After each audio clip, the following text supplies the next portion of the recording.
Welcome, everybody. This is The Lawyer Show.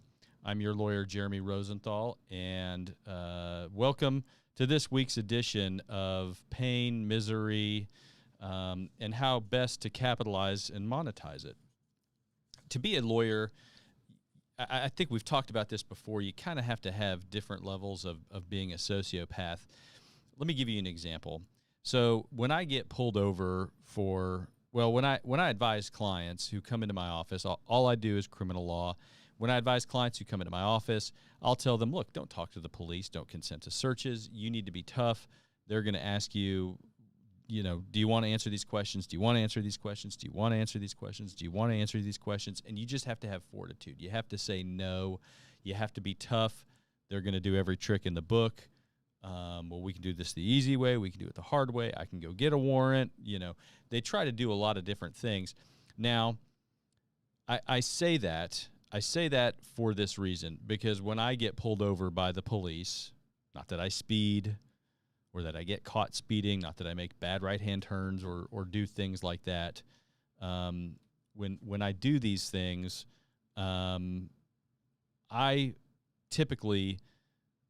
When the police officer asks me a question, I say, I'll tell you whatever you want to know.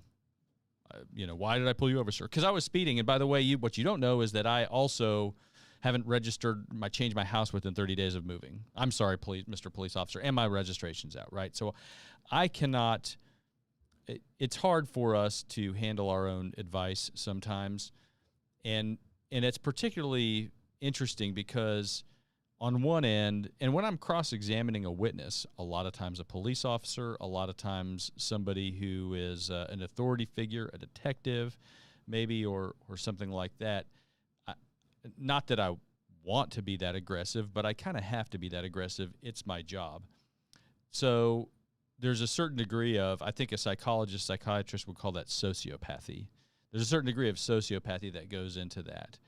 And that's my lead-in today for our guest, whose name is Matt McLeod. Matt McLeod is a lawyer with Shrader Associates. He's a partner there. He is a career toxic tort lawyer. And I say that because Matt deals with many topics that are obviously quite serious.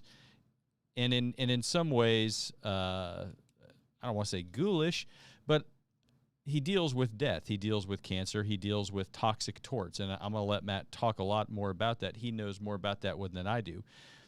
Did I just draw a parallel there? I don't really think that I did. But what I'm getting at here is that it's easy to talk in our lane of expertise, which can be quite difficult. And I think Matt can do that. And Matt has seen a lot in his cases over the years that are it's just hard stuff to deal with. And it's got to be hard stuff to compartmentalize. So, one of the things I'll be curious about in talking to Matt today, although we won't get there first, is how does he compartmentalize some of the really terrible things that he sees and does? But without further ado, my co-counsel today, welcome Matt McLeod. Hey, Jeremy. Thank you.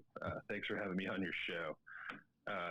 And I didn't miss the parallels between what you were talking about earlier, and I'm not even sure I made them correctly, but thank you for indulging me. And introduce yourself. Tell everybody who you are. Hey guys, I'm Matt McLeod, as you said. I live in Houston.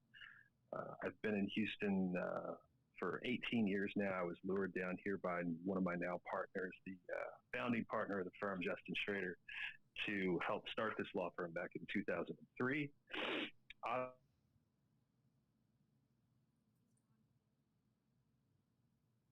Now, Lawyer Show Nation, oh, there you go. You froze just for a second. I was announcing that we had a very good dialogue. We were putting out a lot of fires here on our end. And the entire time, everything on your end was perfect. And because you've done a lot of law practice on your iPad over the last year, and of course, when we started, it was a different issue, and then you froze. Anyway, go ahead. You were talking about founding Shrader Associates. Oh yeah. So we started out just 3 lawyers on on a wing and a prayer, and now here we are, still, all three of us still working together, all three of us still partners, still fighting it out in the trenches for toxic tort victims. I tend to focus on our mesothelioma docket primarily. But we have a nationwide practice. We've got cases kind of filed all over the country, from California to New York and many places in between. That's, as you can imagine, that requires a lot of personal attention in places that are not Houston. So, for the past 18 years or so, I've been practicing law out of a suitcase primarily, and spending a lot of time in hotel rooms and airplanes and courtrooms in various parts of the country. But when I'm home, I like to spend time with my wife of 15 years, soon to be 15 years actually, and my three kids, who were all three born here in Houston since I've been here. She's a lawyer. Your wife, you're married to a lawyer. I am married to a lawyer. My wife is a smarty pants. She's a very smart lady and a very good lawyer, and a trial lawyer herself. You mentioned, tough areas of practice earlier. My wife has probably one of the toughest, and she specializes in representing kids who have been abused, neglected, removed from the home by the state or the county, whatever it may be. And that's some pretty tough stuff. But yeah, that's her. Yeah. So let's set the stage for everybody, and let's talk a little bit about toxic torts and what those are. Because again, one thing is that much of our audience are not lawyers. In fact, I don't even know if I can say much of our audience. I don't know. That means 1 out of the 3 people that are watching. But I kind of setting the stage. Tort law, just basically breaking it down. Tort law is just usually mostly personal injury, right? Car accidents and is what most people think of when they think of torts. This is a very specialized type of tort. Talk about what it is. What is a toxic tort? Sure. So, toxic torts, you mentioned earlier, tort law is essentially, my area of tort law anyway, is essentially personal injury litigation.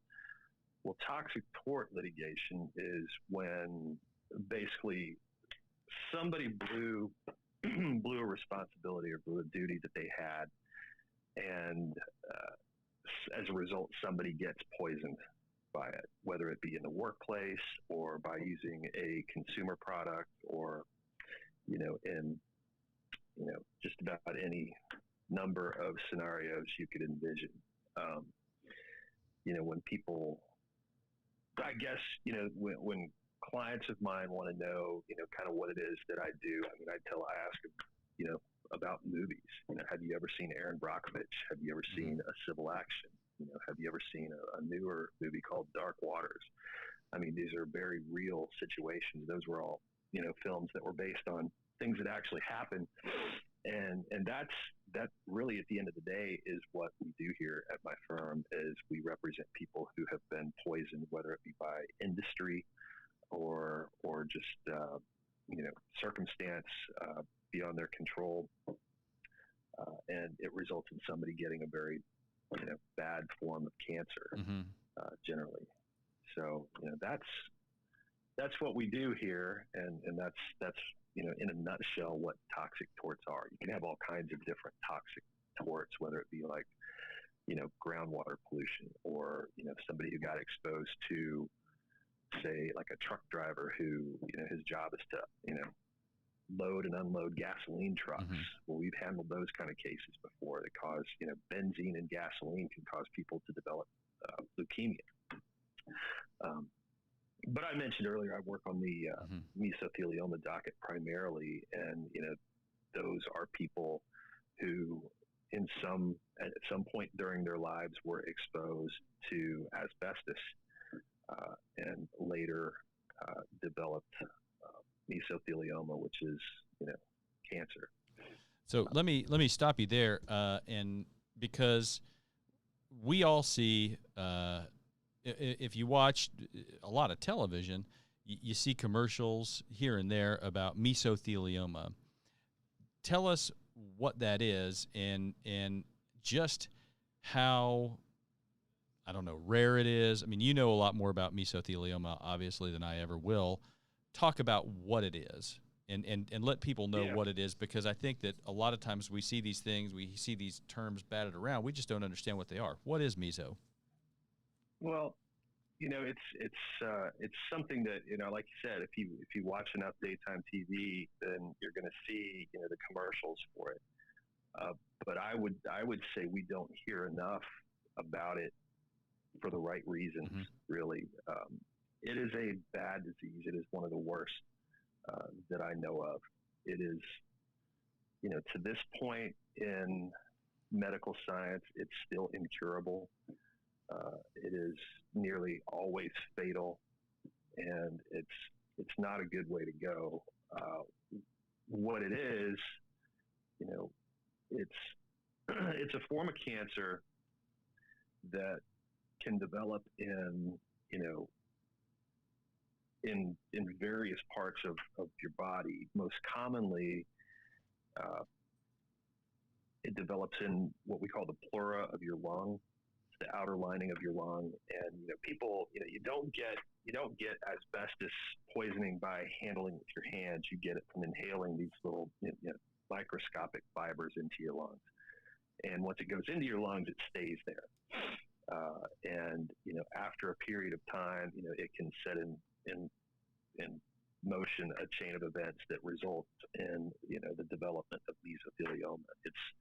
It's what we call a latent injury type of disease, because it can take 10, 20, 30, 40, 50 years after the exposure before the disease manifests itself, and really a person can be diagnosed with mesothelioma.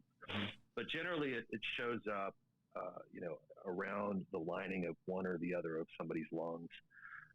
There are cases where it can be in the lining of your abdominal cavity, just in your abdomen, or around the lining of your heart, your pericardium. And then there are rare but some cases that I have had over the years where it's a form of mesothelioma called what do they call it? Well, it basically in men it manifests in your testicles, and it's a terrible disease. Man, so okay, you're watching JP Cathy and the Crew Network. You can see JP Cathy and the Crew between 7:30 and 9 Monday, Wednesday, and Friday. This is the Lawyer Show. I am your lawyer, Jeremy Rosenthal. My co-counsel today, Matt McLeod. Our topic: toxic torts and mesothelioma. You can watch the Lawyer Show between noon and 1 on Thursdays. Matt, man, I think you could darn near practice medicine. I mean, you've been doing this 20 years, and in these types of cases this whole time, you must be, I mean, you probably have more experience in these types of medical situations than maybe some practicing doctors. Maybe some. I won't say that I could, ever practice medicine, but, I can read medical records, and I can tell if I'm on foot or on horseback, most of the time when we're talking about, pulmonary, function tests and reading, the complicated immunohistochemical staining that pathologists do to determine whether it's mesothelioma or it's something else. But yeah, there's a whole bunch of things. There's a lot of medical literature that you have to be able to get your head around to effectively advocate for people in this position. And to kind of take a little bit of a side street here, which is another Lawyer Show tradition, to take another side street here, one of the hard times that lawyers have, that we have, I have a hard time. You probably have a hard time, even though maybe less, because you are so specific. One of the hard things that we have to do as lawyers is we have to cross-examine expert witnesses, which is basically me pitted against a doctor, me pitted against a DNA specialist, me pitted against a psychologist or a psychiatrist, or in theory, me pitted against somebody from NASA, right? I mean, we're simply not going to be on the same footing, but that's obviously going to be a challenge that you guys have, and I imagine you see the same experts over and over and over, and you guys probably have the same debates. But my guess is also they're probably not able to really pull much off on you. I mean, yeah, you're right. We do tend to see the same experts over and over again, and we know their shtick. They come in and say the same thing for the same defendants on the same issues in pretty well every case. But what I've seen lately is the development of new experts by the lawyers that represent these companies, and they're making some new arguments, and quite frankly, a lot of it is just horseshit. And if you are willing to put in the time to get up to speed on the medical literature that they're citing and really dig into it, to read all those articles on their CV, you can challenge these guys effectively in court. They can say there's a debate about whether or not certain types of asbestos can cause mesothelioma, but we know the great weight of the evidence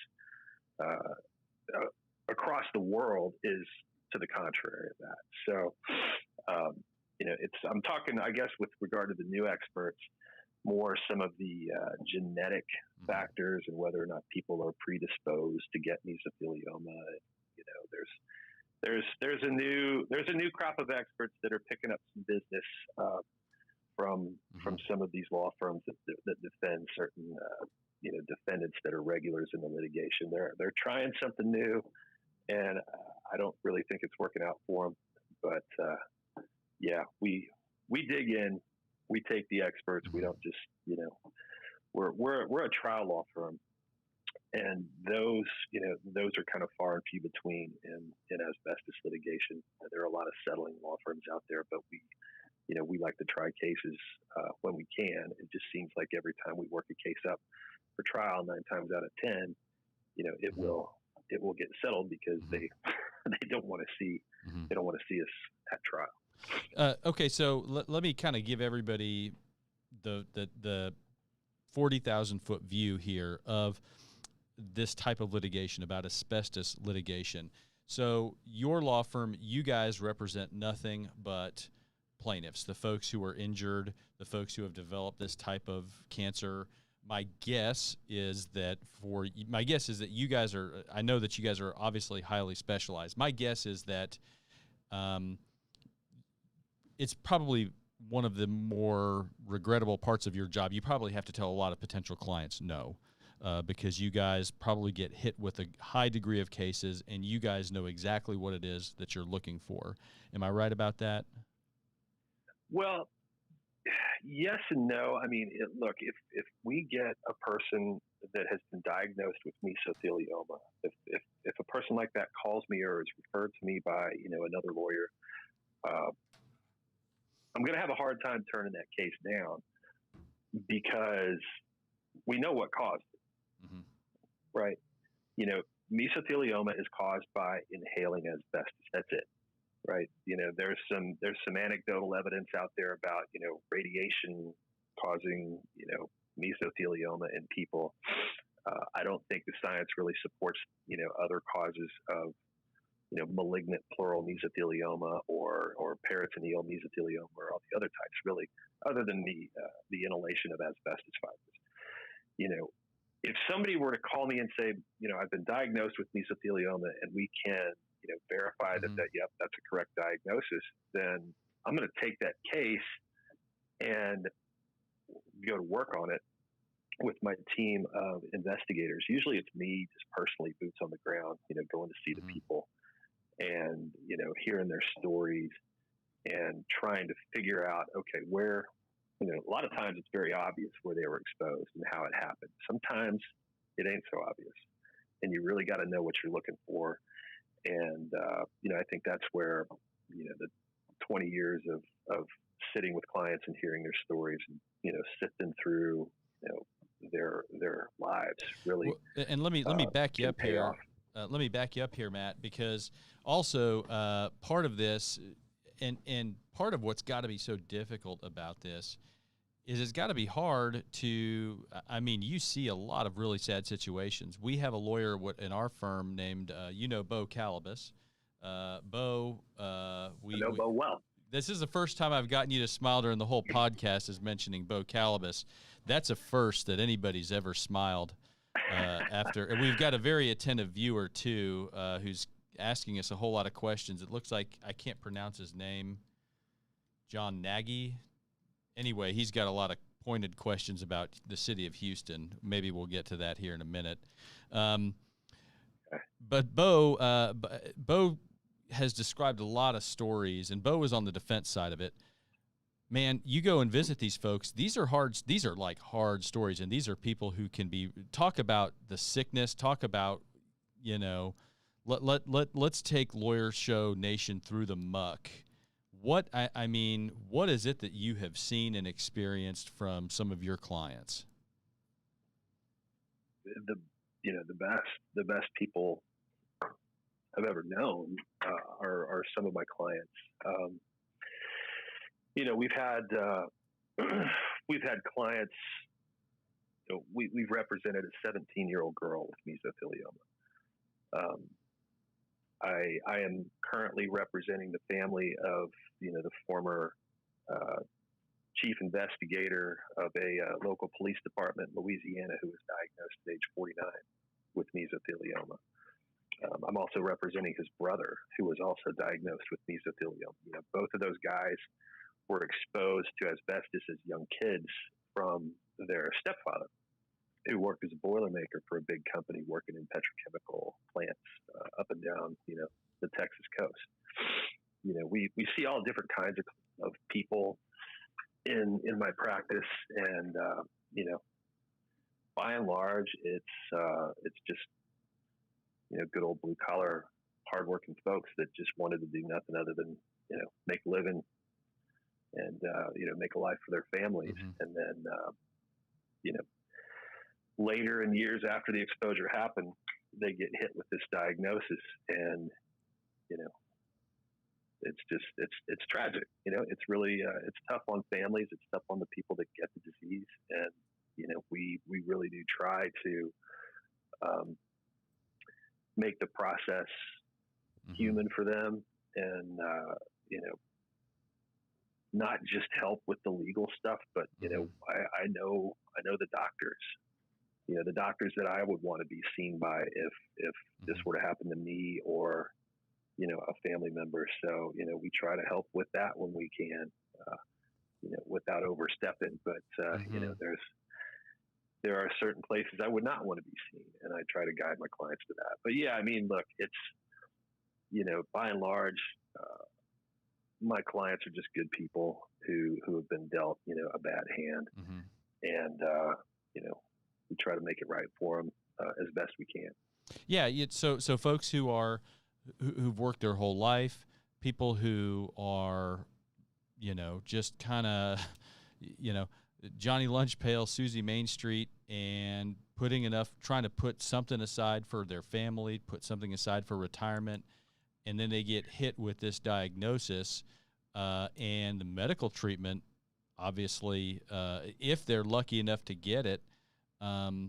I know Bo has described just really some very tragic scenes of folks who are just trying to do their best. And I guess a question that I have is that it takes this disease sometimes decades to manifest. Talk about that. Yeah, that's just how it works. We have actually. In almost every one of my cases, we have an expert. He's a PhD. He's not an MD, but he used to teach at the Tulane Medical School in the pathology department there. A guy by the name of Arnold Brody. He's cellular biologist, and that's really what he does. He comes to trial in our cases and really does the same thing. Educates the jury on how mesothelioma develops in in human cells. And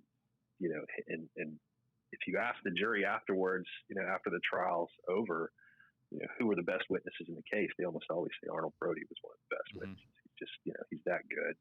And he can break it down to about 20 PowerPoint slides, which he, generally shows almost the same ones in every trial. It's just, it's not an acute type of poisoning that you get from asbestos. Like, let's say if you got, I don't know, something like tetraethyl lead on your hand right now in a plant, you'd have a problem right away, right? You're going to be very sick very quickly. With asbestos, it doesn't work like that. It gets into your body, it gets into your lungs, it causes scarring in your lungs.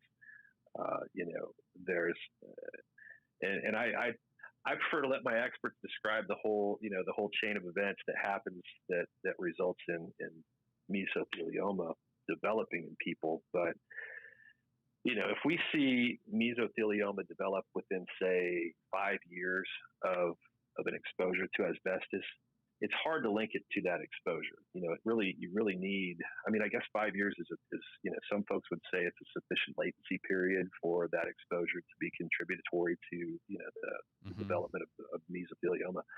But it's usually at least 10, and, up to 60 years that it takes for that disease to develop. Like, I have guys who were in the Navy, in the 50s, and are that was their only exposure, serving as a machinist mate aboard, the USS whatever, and they're hit with mesothelioma when they're in their 80s, and that's it.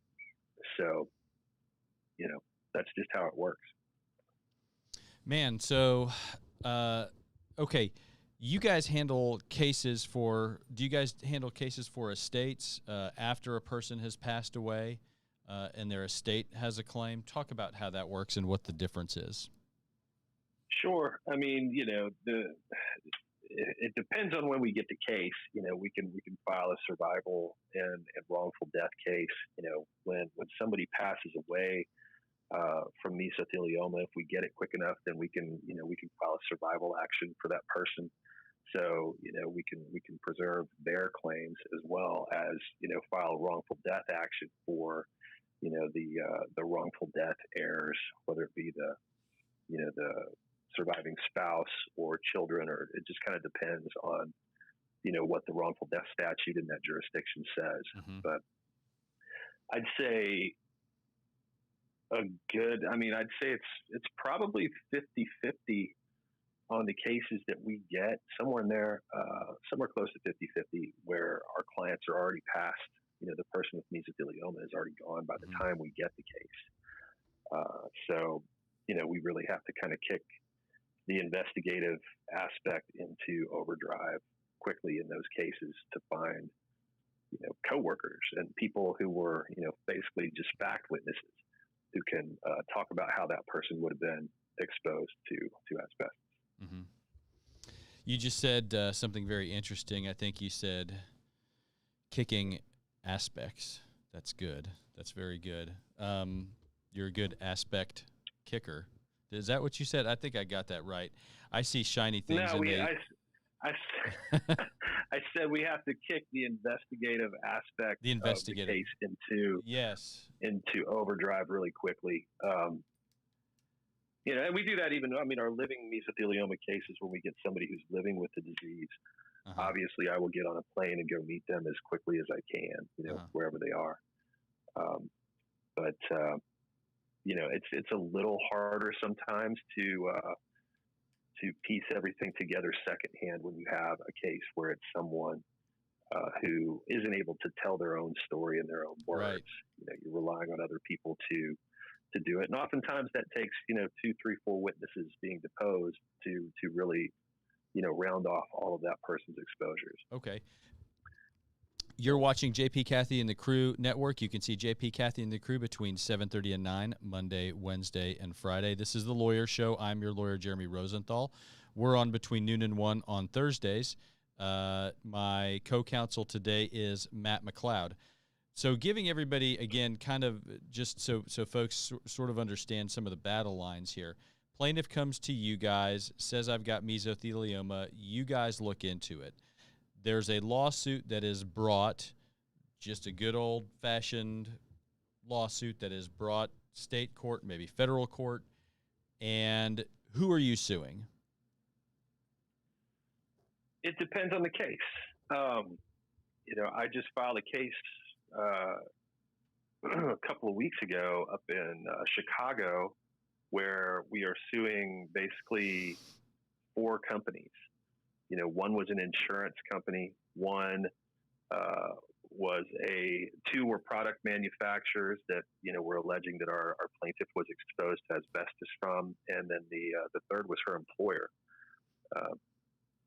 In Illinois, where this case is filed, you can maintain a case, direct action against employers in this kind of a situation. A lot of states you can't. In Texas, you can, but only in cases of gross negligence, right? And I have exactly one case filed in the Lone Star State right now, and that is a gross negligence case against an employer for a deceased client.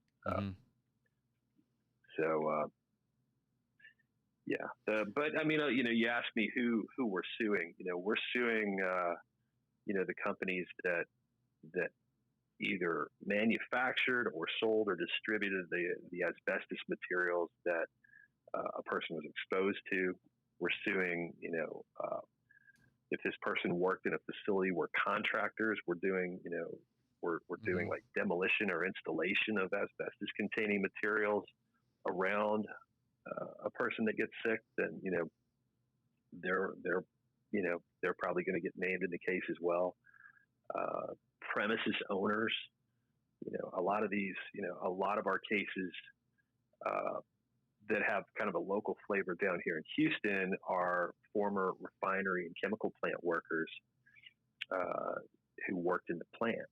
And a lot of those guys are contract workers, doing shutdowns and turnarounds and maintenance and that kind of thing. They were just hired to do that. So, there's some hotly contested premises liability litigation as well. And then, Jeremy, the rabbit hole goes pretty deep on this. I mean, we sue the companies that we got 27 minutes left, so keep going. Okay.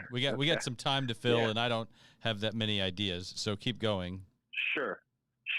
And I guess I didn't really explain this at the beginning. At a basic level, asbestos is something that you dig up out of the ground.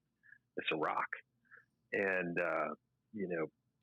it gets processed and used in different, for different things, whether it be like brake shoes on your car or,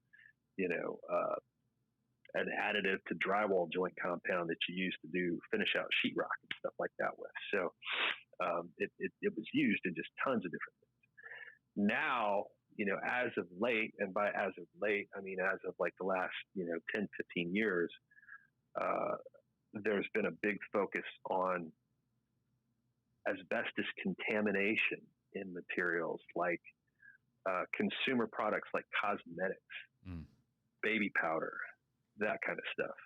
I currently have a case right now where my client's only exposure to asbestos is through her use of cosmetics, powders that she used for years and years. Nothing. There were no warnings on those. I'm guessing not recently. Yeah. No, well, some of this stuff is very recent, as in like right now. Like Johnson & Johnson is currently, they've got thousands and thousands of lawsuits pending against them across the country for where people are claiming that they had developed an asbestos-related injury for using their powder products, like literally like Johnson's baby powder. Last year, I believe, the FDA they pulled some bottles of Johnson's baby powder off the shelf. And in a pretty good number of those samples tested, they came back hot for trace amounts of asbestos. So, So watch out for the talc, folks. okay. Okay. So, and we also want to make sure, again, to kind of give everybody an idea of just how hard it is what you do. So when the client comes in, has a case that you're able to confirm is mesothelioma, then it's a game of going back and, okay, where'd you work? What'd you do? Did you go here? Did you go there? Did you do this? Did you work with this product? Did you do this type of thing? And then, or in some instances when there is no explanation, what kind of cosmetics do you use? What type of other products do you use? But then it gets even harder, because then what you're analyzing too is, are these companies, some of them, if this is a disease that developed 40 years ago, is this company even around? Do you ever run it? I'm sure you run into those problems. All the time. And, it does take a lot of ability and wherewithal to research, the, I guess, corporate successorship for these companies, or whether or not they're, if you're in a jurisdiction where you can make a direct action against insurance policies, you got to do your due diligence on that stuff. Now, a lot of these companies that had been players in asbestos litigation, and I say players, not willing participants, but defendants in asbestos litigation, have taken advantage of a provision in the IRS code where they're allowed to declare bankruptcy and basically get out of the tort litigation for all time. That's a pretty hotly contested area right now. There are a couple of bankruptcies that are going on that are being challenged. My firm is helping challenge those bankruptcies, like the Georgia Pacific bankruptcy. They are making their bid to exit asbestos litigation right now. They may or may not be successful. We'll see. But if they are successful in, convincing the bankruptcy courts that they shouldn't be a part of the litigation anymore, then generally they have to create a trust fund that would ostensibly compensate current and future victims, of exposure to whatever products they made. That would hopefully operate in perpetuity as long as they're needed, right? So it doesn't really seem that's the case. They wind up, having to, the company still gets to operate. It's just a big corporate reorganization. They have to shed some money into a trust fund, which generally pays, a lot less than what that company would have had to pay had they been, in the actual tort litigation, as you can imagine. So at that point, then it's all just about, if you have a trust fund that is operating and set up, you have to qualify your cases for it. And, they get paid at certain levels based on disease type and, other factors as well. Do companies have varying levels of culpability? Are some companies worse than others? Did some companies affirmatively try to hide these things from their employees? And are some companies less culpable? Yeah, they are. I've seen some really bad corporate conduct out there. A couple of names of companies come to mind that I'll keep to myself for the moment. But some of these companies affirmatively try to hide their own knowledge of the hazards from whether it be their employees or their customers. They affirmatively don't warn them. They will affirmatively lobby legislatures to try to redefine their way out of regulations and things. It's pretty, when you're dealing with a big company that's got a lot of money at stake, they almost always try to fight to keep as much as they can and not admit when they're wrong.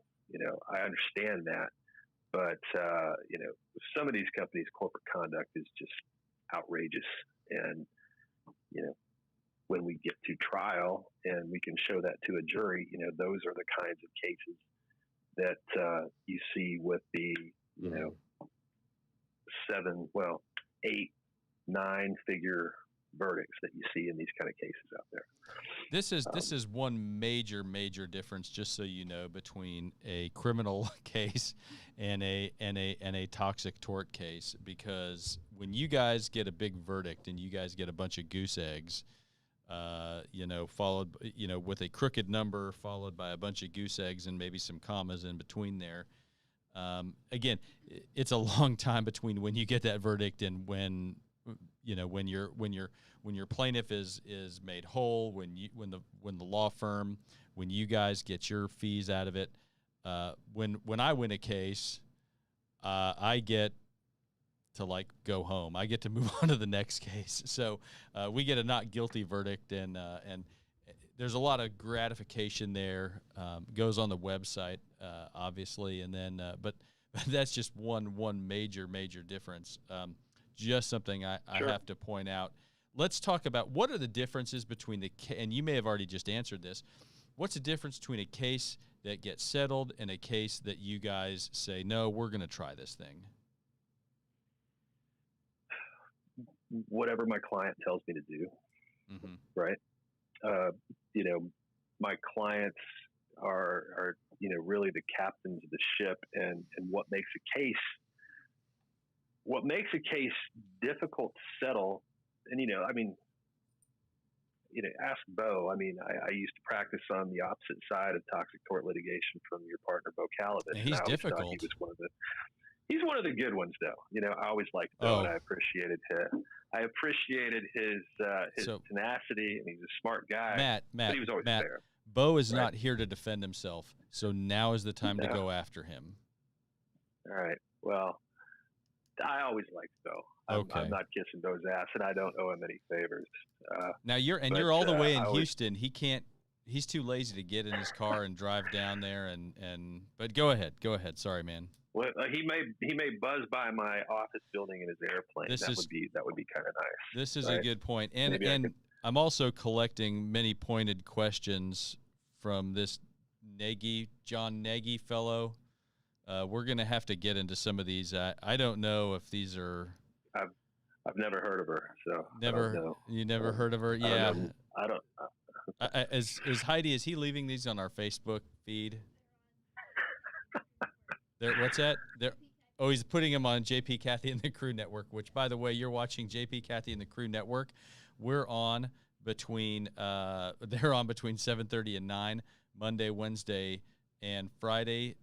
You're watching the Lawyer Show. I'm on between noon and 1 on Thursdays. I'm your lawyer, Jeremy Rosenthal. My co-counsel is toxic tort lawyer Matt McLeod in Houston, Texas.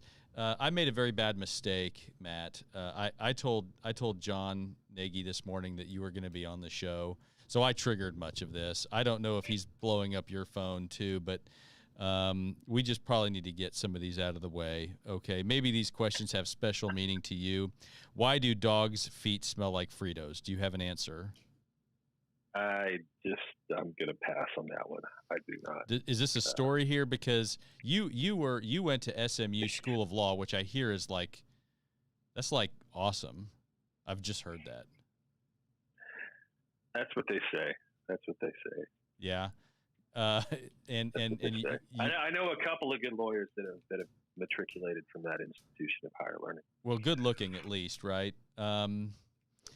Let's see. And so John Nagy says, why did your gambling losses in betting on Kansas City in the Super Bowl appear in your firm's financial statements as copier paper and office supplies?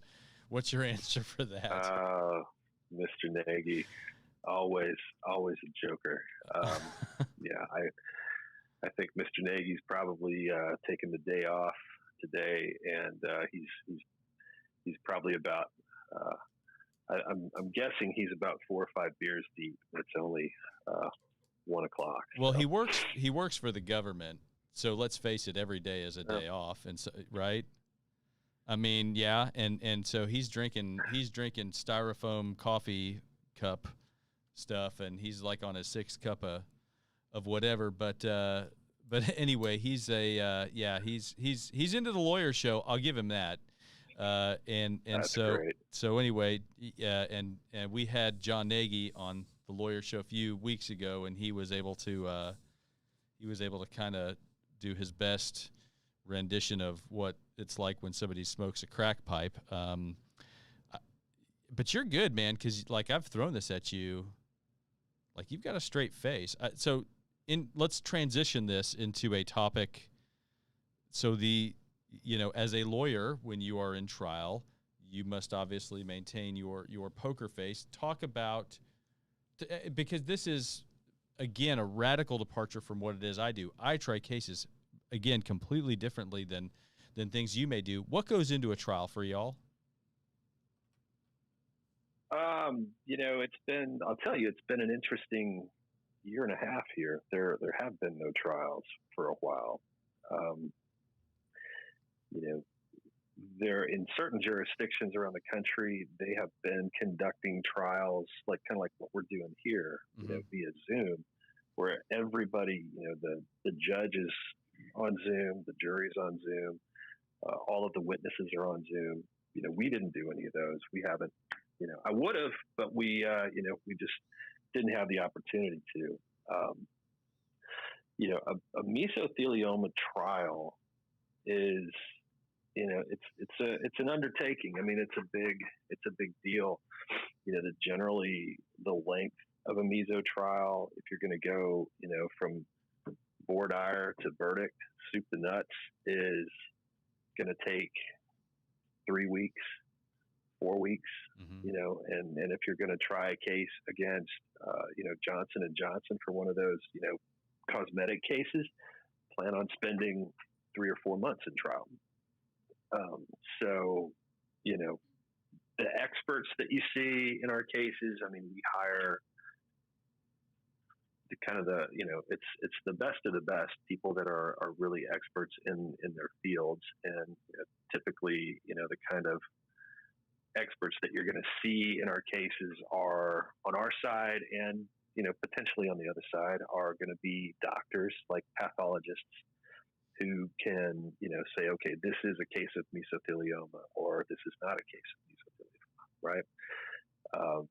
You'll see industrial hygienists, who are people that, are supposed to identify, quantify, and prevent toxic exposures from happening in the workplace, right? Mm-hmm. They're the guys that say, hey, wait a second, all that dust getting kicked out of that saw over there, what is that?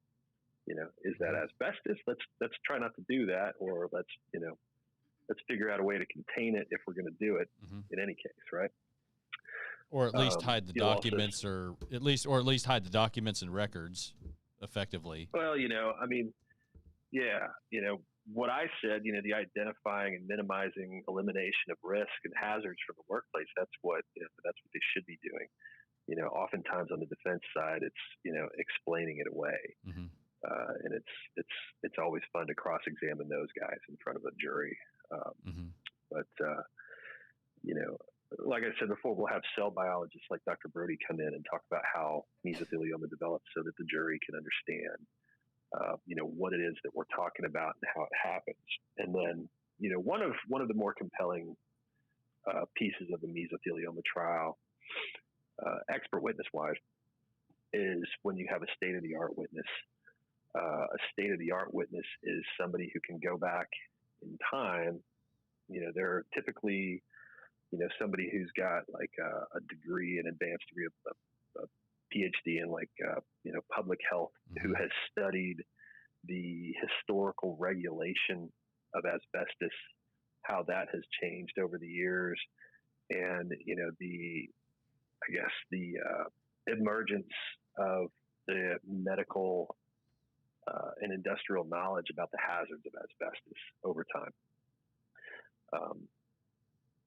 And it's been known. I mean, this is not new. This is not some newfangled theory. I mean, that asbestos causes people to develop disease. I mean, it's been known since, the 1800s. There were reports in the medical literature, and it's only grown since then. If industry should have been well aware of the hazards of asbestos by the 1930s, that they needed to protect people from it. That's kind of a good, rule of thumb. And, if you're still making this stuff, in 50s, 60s, 70s, 80s. It's still not banned in the United States today. It's still being imported for certain uses today, right now. Okay, so let's talk about that a little bit. Let's talk about are there safe uses of asbestos in your view? I mean, could you safely use it? Sure. You probably could, but what happens after you use it? Is there going to be somebody that comes along and strips it out or is exposed to it down the line, right? You could, but I don't know why you would need to. I guess there are certain things where they say there is no substitute for it that's available. I mean, that was always their argument, back in the 70s and 80s. There's no alternative substance. Well, most of those folks have found an alternative to use at this point in time that would have been commercially available back in those days. They just didn't want to because asbestos was cheap and readily available. The hazards be damned. So, could you safely use it? Yeah, I'm sure you could probably find a way to safely use it, but the elimination of it would go a long way towards preventing future cases of mesothelioma from happening. And really, that'd be fine with me. I mean, I mentioned earlier that there's really no treatment. There's no cure for it. There have been a lot of advances that I've seen in the past, I don't know, I'd say probably in the past half a dozen years, it's been gaining momentum. And there are treatments available now that weren't available before then. They were just experimental clinical trials and stuff like that my clients would gladly volunteer themselves up for, after undergoing a bunch of chemotherapy that wasn't working, or radiation that wasn't working, or radical surgery that, probably increased the length of their life, but, didn't do much for their quality of life. So, I'm hopeful that we get put out of business at some point here in the near future. And, there's a cure and that, we can actually ban, all future use of asbestos in this country, which we've been unable to do up until now, primarily due to challenges from industry that still wants to use it. So, okay, I did promise you, one of the ways I baited you onto getting on here is I said, you can talk about yourself. That was, and we've got like 4 minutes maybe 3 that we'll let you do that on, because there's only so interesting growing up in Kansas City, Missouri. Did you grow up in Kansas? I know you're from Missouri. Was it Kansas City? No, I grew up actually in a small town in the very southeast corner of Kansas, about 3 hours south of Kansas City, called Columbus, Kansas.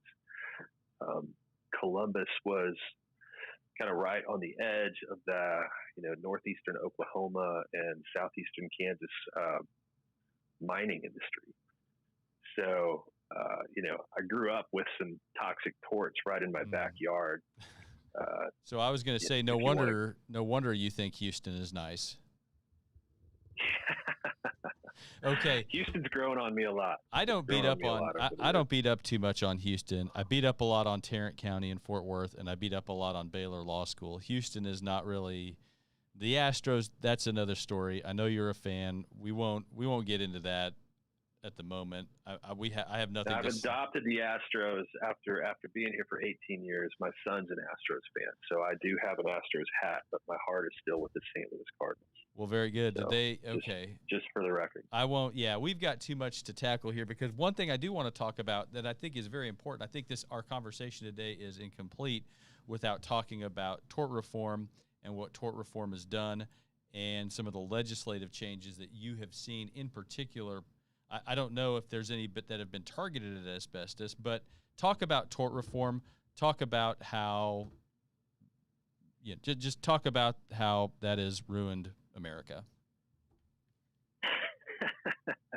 Well, I'm not one of those folks that thinks we need to make America great again. I think it's pretty great anyway, but it does dishearten me when I see people getting sold a bill of goods in the name of tort reform to give up their access to trial, if they ever needed it. Texas is a good case study in that, because back in the same year that I moved to Houston to help start this firm, there was a bill passed, House Bill 4. You may remember House Bill 4. That's when we saw the commercials on TV about, how the doctors were fleeing Texas because of all the frivolous lawsuits and all that. And the voters in Texas actually had to vote to authorize a constitutional amendment to allow that tort reform package to pass, which they did by a margin of 51 to 49. And it capped damages for non-economic damages for medical malpractice cases at $250,000.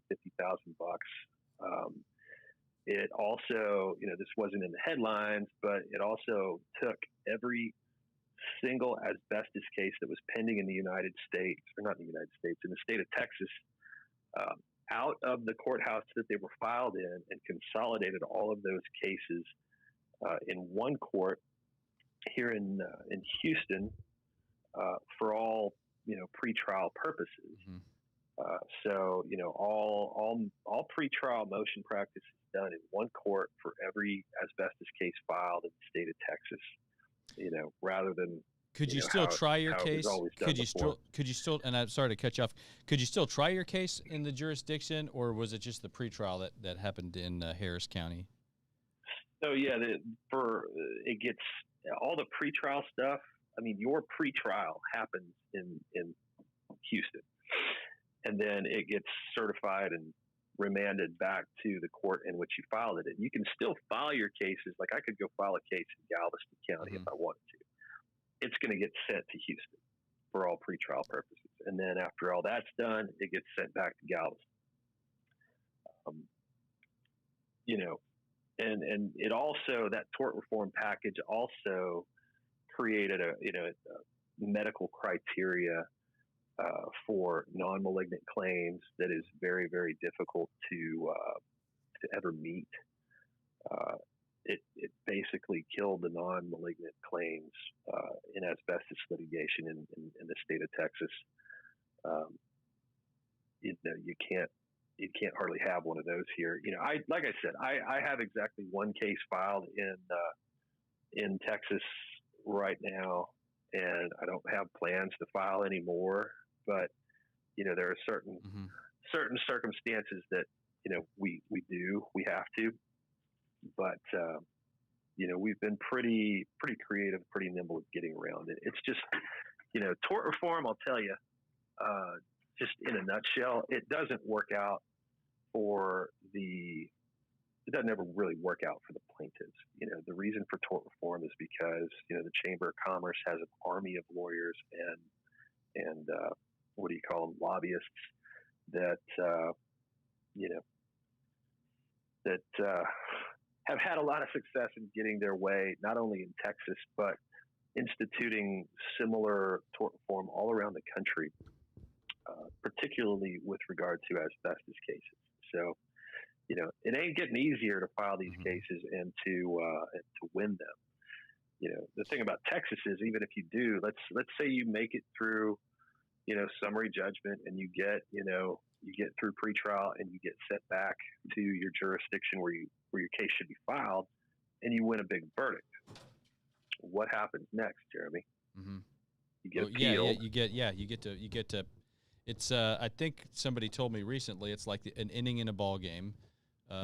You scored a bunch of runs in one inning, but you still got to keep playing, right? You got to go on appeal and right. up the chain. And I think our intermediate appellate courts here in Texas are changing a little bit. They used to be heavily biased in favor of business. I think we're getting some of that back now, especially our court, our appellate court up in Dallas. We've got some good folks that I know and like up there on the 5th. But even let's say you get past the intermediate appellate courts and you get appealed, you're going to get appealed to the Texas Supreme Court, and you're I want to say about 90% of plaintiffs lose at the Texas Supreme Court level. So, you could try your case down here in Texas. It's all about whether or not you can keep it. it's an interesting dynamic down here right now. And and so let me kind of, I think one of the things with tort reform that people need to kind of understand, that this is sort of big picture what's going on here, is companies don't want to pay. They don't want to pay when they hurt somebody in a trucking accident. They don't want to pay when they are negligent in their industrial hygiene. They don't want to pay doctors. We love them to death, but they're humans, and they don't want to. Insurance companies in those instances, they just don't want to pay. One of the reasons I don't speed is because I don't want to get penalized, right? If the world is about, or one of the reasons why, better example, one of the reasons I don't shoplift or steal things is because a theft conviction will result in the loss of my license. There's a penalty there, right? If every time I stole something, I just say, well, I want to pay for it, I'll just pay for it, right? Does that equalize the damage? Maybe to the vendor, to J.C. Penney, to Kohl's, to wherever, right? Saks Fifth Avenue, where I like to do my shopping. No, Heidi's watching this, and she's our office manager. She's over here wiping off all our makeup. Thank you, Matt. So then, but the point is that the money that these companies have to pay plaintiffs is part paying for the damage that they created, part penalty, part disincentive for them to ignore regulations. Now, we can have regulations one of two ways. Maybe we create a big government agency and raise taxes. Everybody hates that. So what they do is they say, okay, so plaintiffs, you guys can sue. And if companies are being negligent, if companies are killing people, if companies are hurting people, then maybe you do deserve to be out of business because you can't handle the penalties. But tort reform just says, no, just pay the ticket, right? You killed a guy. Let's take all the incentive out of the world for somebody to sue, and then we'll pay what your funeral cost, and let's just shut up and move on. That's what tort reform really is, and it capitalizes very greatly on there has been a huge effort, public relations, to get everybody, quote unquote, sick of the frivolous lawsuits. But what we don't hear about are all your clients who you have to tell no when they walk in the door and they're sick. And maybe it's not mesothelioma, maybe it's some other toxic tort or malady, or some other case where they're wronged, or maybe it's medical malpractice, not that they would come to you, but you just have to tell folks, sorry, we can't do anything for you here. That's kind of what this comes down to. And I know I told you this would be your soapbox. You didn't know it was going to be mine. And I've got a lot of strong opinions for a criminal lawyer on this stuff. But tell me, I mean, am I wrong about any of this? Am I just nuts? No, I don't think you are at all. I think people that have to be told sorry can't help you. A lot of times those are people that were in support of the legislation against the quote unquote frivolous lawsuits. Right. And they're surprised when at the end of the day they come in and say, well, wait a second, I wasn't talking about my case. I was talking about all those frivolous cases, right? All those bullshit cases. Well, under the law that your legislature just passed, Mr. Smith, your case is a bullshit case, right? Even though you're hurt, even though you have damages, you can't now bring your case because tort reform. And right? one of the big things too that I don't think people understand here and appreciate, and you've already kind of outlined it. You guys, you finance these cases. You're the bank. These cases are on contingency, right? And we are the bank. Yeah. You're not going to finance play with our own chips. You play with your own chips. You're not going to finance a case you think you're going to lose. So all these people who read about, well, some lawyers will file anything. No, that's ridiculous. No. I'm willing to gamble on on our collective talent here at the firm, and my talent as a lawyer representing these people. But not on cases where we have to start half a lap behind, or if if, the outcome that my client's going to get, can't be justified in the expenses that it's going to take to get there. Right. So that's the box they put us in as lawyers when, these tort reform things, these tort reform measures pass.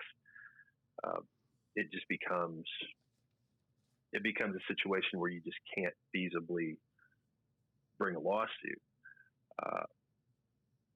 And it's sad, it's a problem, but, I don't know. I think, Texas at one point in time used to be one of the best places to have, a plaintiff's practice. It is not that way anymore. But I think anybody that's paying attention right now kind of sees, the shift coming back a little bit.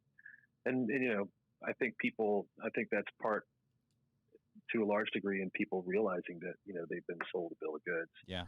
And, they're going to come back around and try to make it right.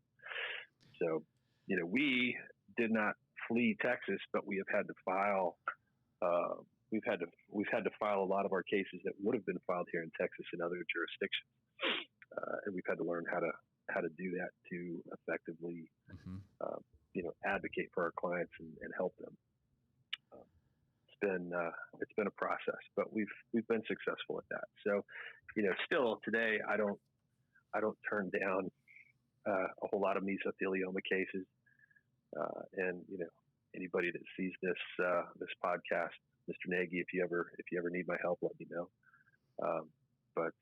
Well, he's been around a lot of bullshit. I don't know that he's been around asbestos. Maybe he has. Last question. We're out of time here, but I do have one last question for you. Okay. Okay. When will the Missouri Tigers apologize and return to the Big 12? The SEC can keep A&M. That's fine. They can keep those guys. But are you prepared to apologize right now on the air to everybody? My position was that there never should have been a Big 12, and we should have just stuck with the Big 8 and let the Southwest Conference do what it was going to do. Just call it the University of Texas Conference or whatever. But yeah, when I got to the University of Missouri back in the early 90s, I was at the tail end of the Big 8. Not that Missouri was any good at football back in those days, but yeah, if I had to advocate for a return to glory, it would be, let's just skip the step going back to the Big 12 and reunite the Big 8 and get back to the glory days. There you go. There you go. All right, man. Well, this has been a fun one. So, ladies and gentlemen of the jury, Matt McLeod, my co-counsel today, lead counsel today on the Lawyer Show. We will see you again, I'm sure. Thank you, Jeremy. Appreciate it.